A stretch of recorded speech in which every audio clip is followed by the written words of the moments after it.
Hey everyone, and welcome back to youtube.com/DyllonKG, the channel dedicated to helping you become a better Dead by Daylight player. First off, holy fucking hell, we are so close to 1,000 subscribers here on YouTube in just like 3.5 months. I never thought we would make it this far, especially this fast. You're all so freaking beautiful. Thank you so much. That being said, today we're going to be discussing how to rank up in Dead by Daylight with a series of videos. This is the first entry in that series.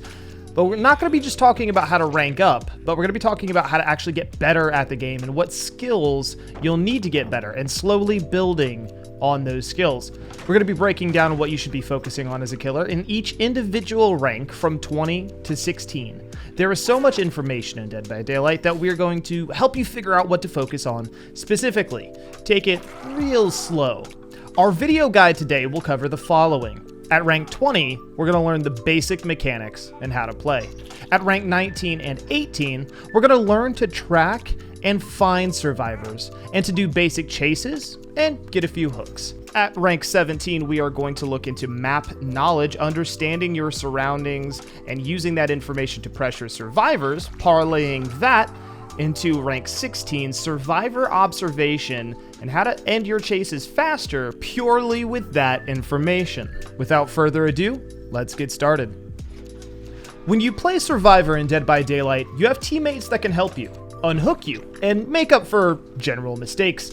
Heck, sometimes survivors on your team are the reason you leave entirely. But when you play Killer, there could be a level of anxiety that comes with that role. There are more things and people to keep track of. Where did they just spawn? I can't find them. Where are the others? Did someone miss a skill check over there? Oh no, a gen popped. I kicked this gen. Where are they? Did they just get an unhooked? Did they go back to the hook? Is that mean? I don't want to be a mean killer. Will they make fun of me if I'm bad? Look, step one to enjoying the killer role is remembering that it is, one, a game. You're not going to be the best when you first start, but the journey of getting better can be really rewarding, right? You can improve. You can get better. So let's take it slow. Now, also at rank 20, one of the biggest questions is what killer do I play? Who's best? Who's strongest? Now, I made an entirely separate video on what free killer you should grab as a new player, and I'll link that here in the upper right-hand corner. Go give that a look. But for the purposes of this series of videos, we'll be using Wraith for each of these tutorials. We'll go into more detail in our next video as to why Wraith specifically, but for now we will say Wraith's mechanics are easy enough to grasp as a new killer player. And if you could do well as Wraith, you could do well with nearly anyone. There's so much to learn, so we're going to start with the most basic killer. Now, as a rank 20 player, you may be overwhelmed by things like Blood Web, perks, etc. For the purposes of simplicity, I strongly urge you to actually ignore these two sets of things for now, and we'll come back to them in the next video. You do not need perks to begin ranking up and playing Dead by Daylight. So, let's go ahead and focus on the killer and the killer role and how to play them. Dead by Daylight is a game where killers are supposed to kill 4 survivors by hitting them, downing them, and hooking them. Survivors are supposed to complete 5 of the 7 spawned generators, open the escape doors, and escape the trial before death, all while unhooking and healing teammates, and dodging the killer in chases. As a killer, you have 3 primary buttons. Your basic attack, this is the same for each killer. You could press the button or you can hold it while running to lunge, covering more ground. Your ability button, which the ability activated varies between different killers. And your action button, which is used to break pallets, kick generators, and vault through windows. In the bottom left-hand corner, you have an indicator for each survivor you're playing against. This shows whether these survivors are healthy, wounded, downed, or hooked, as well as varying other status effects. This corner also shows how many generators the survivor team has left to complete before they have open doors. If only one survivor is left alive, this will also show the emergency escape hatch option. If generators are finished or the escape hatch is closed, this will also show that it's time to find the exit doors and power them. That is a lot to take in, so let it settle in before we move on to further tips. Be sure you play a few matches and really get used to at least the basic 3 buttons and the UI, the HUD. We are going to go ahead and dive into rank 19 and 18. And these 2 ranks, we're going to focus on helping you find survivors. as this is one of the #1 complaints I hear from new players. So let's give you some easy objectives to help you simply find them. Again, we're not using any perks to assist in doing this to help you develop a sense of game logic, or a game sense, if you will. So when you spawn, you see those red outlines? Those are the aforementioned generators that survivors have to complete to leave the trial. The easiest thing for you to do in the beginning is to patrol them, going from generator to generator, seeing if the pistons are firing, or listening for the sounds of the motor. You don't need to be directly on top of the generator, of course. You can hear generators from around 10 to 12 meters away.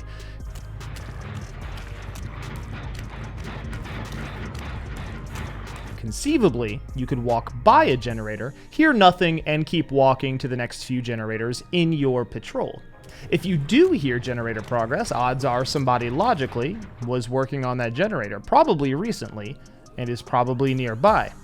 Survivors can crouch walk, so be sure to check your nooks and crannies around the generator. Many survivors at these ranks try hiding more than running, so just keep those eyes peeled for someone crouching behind a rock or trees. When in doubt and you have no absolute idea where survivors are, always go back to patrolling your generators. Sometimes, if you're within a 10-meter distance, you can hear someone actively working on a generator. This sounds like the clicking and turning of a socket wrench, combined with weird clunking sound effects. If you hear this, somebody's on that generator, working on it as you hear those effects. The next thing to keep an eye out for when you're playing the game is scratch marks. These little orange and red crosshatch marks on the ground and walls indicate that a survivor is sprinting. It doesn't matter if they are healthy or wounded, it is just an indicator that the survivors are sprinting. These scratch marks slowly fade until they disappear, which takes about 7 seconds to do. Now, if you patrol a generator, as we mentioned before, and you suddenly see these marks, someone just ran away from you, and you should follow the trail of scratch marks. Try to develop an eye for the intensity of fresh scratch marks versus old ones. If you see a trail of scratches, you want to head towards the more intense, brighter scratches as they are fresher. This means that you're on somebody's trail and probably close to finding them. This is really important to learn and develop, and doing so will help you find survivors even faster and spend less time confused. If the trail of scratches suddenly ever stops, that survivor started crouching or walking or hiding again instead of sprinting. Again, survivors like to hide more than run at this rank. Lastly, we're going to listen and look for sound notifications. If you hear and or see a sound notification at a generator, that means that a survivor was working on a generator and failed a skill check, causing the generator to backfire. If a sound notification occurs not at a generator, someone failed a healing skill check, they fast vaulted or dropped a pallet, they closed a chest lid, or they fast vaulted into a locker. You'll also hear sound notifications when somebody gets unhooked by a teammate. Either way, no matter what, when you hear this notification, this will tell you that somebody is where the notification occurred. And that is most important. Once you find survivors, you'll want to wound them with your basic attack, and you'll want to chase them. After your initial attack, it is important to pay attention to where survivors run and watch their scratch marks on the ground. Survivors that have been hit get a 2-second sprint burst to help them get away from you, but they still will leave scratch marks on the ground. Most killers lose survivors at this point as the survivor sprints away and the killer can't immediately see them.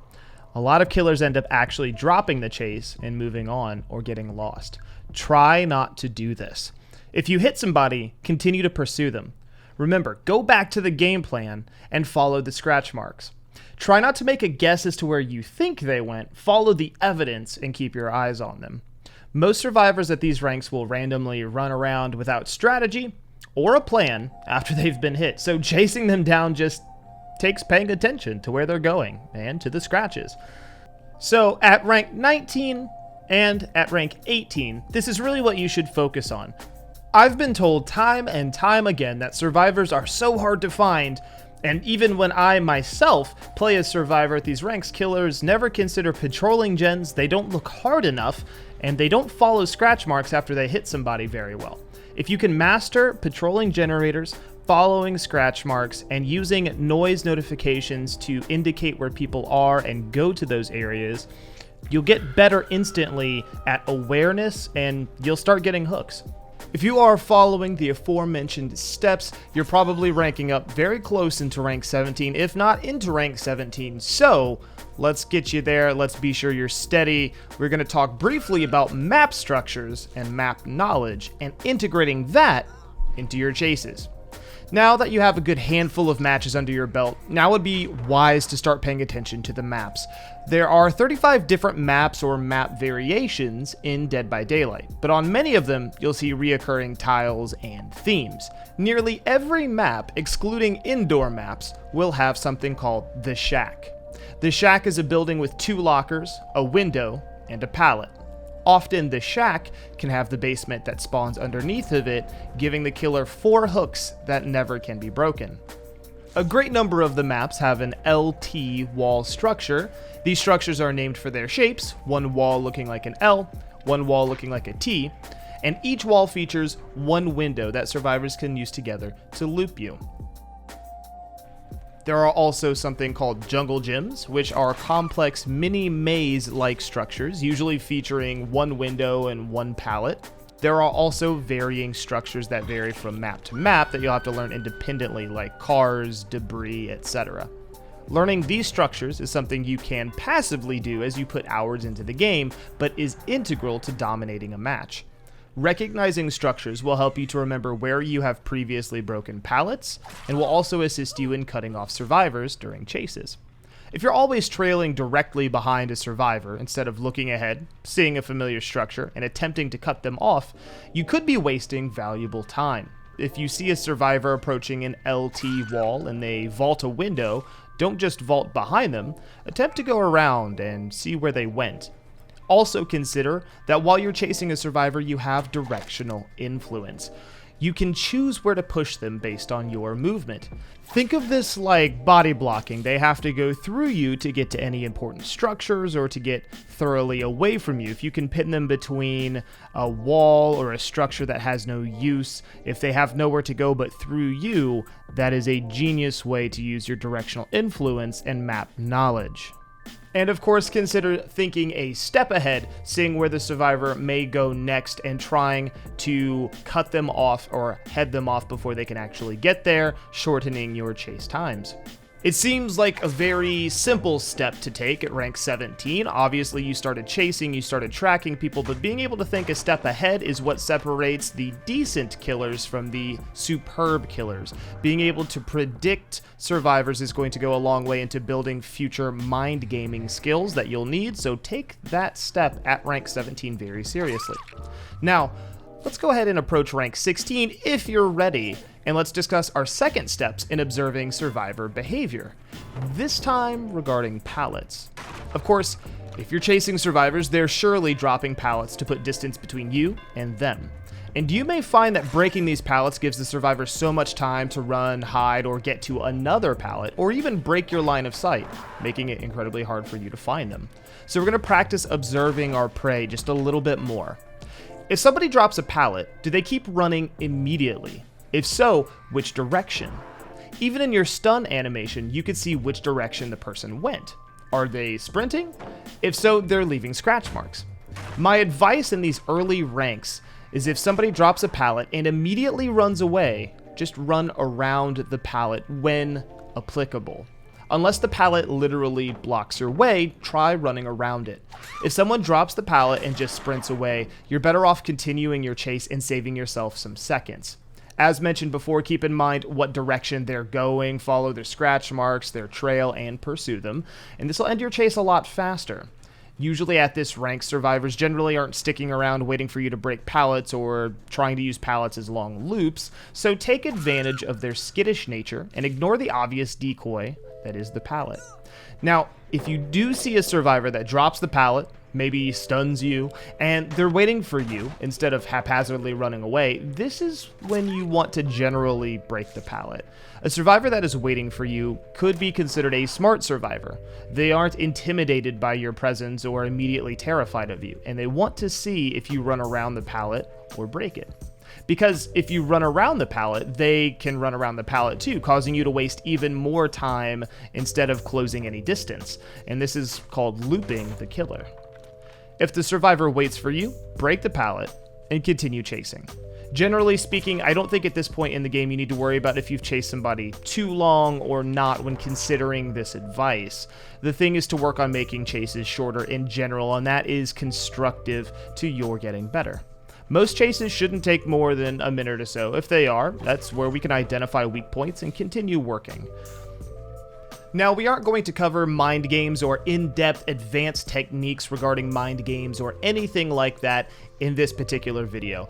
In this video, we have set a foundation regarding how to find survivors, how to track survivors, of course, small chases, and how to observe them to make your chases even faster. And I think that's the best thing to focus on that's going to get you ranking up faster. You're not going to kill everybody each match, but you will be more able to consistently down people and hook them. And that's what we're going to focus on. So mastering the above and everything we've talked about will help you find survivors, make cleaner, faster chases, and of course, by proxy, get more hooks.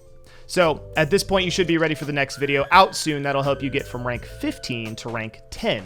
This is a huge jump that most players can't end up making, and I'm so excited to cover this material with you. And I'll pray to the entity to see you guys in the next video. Thank you so much.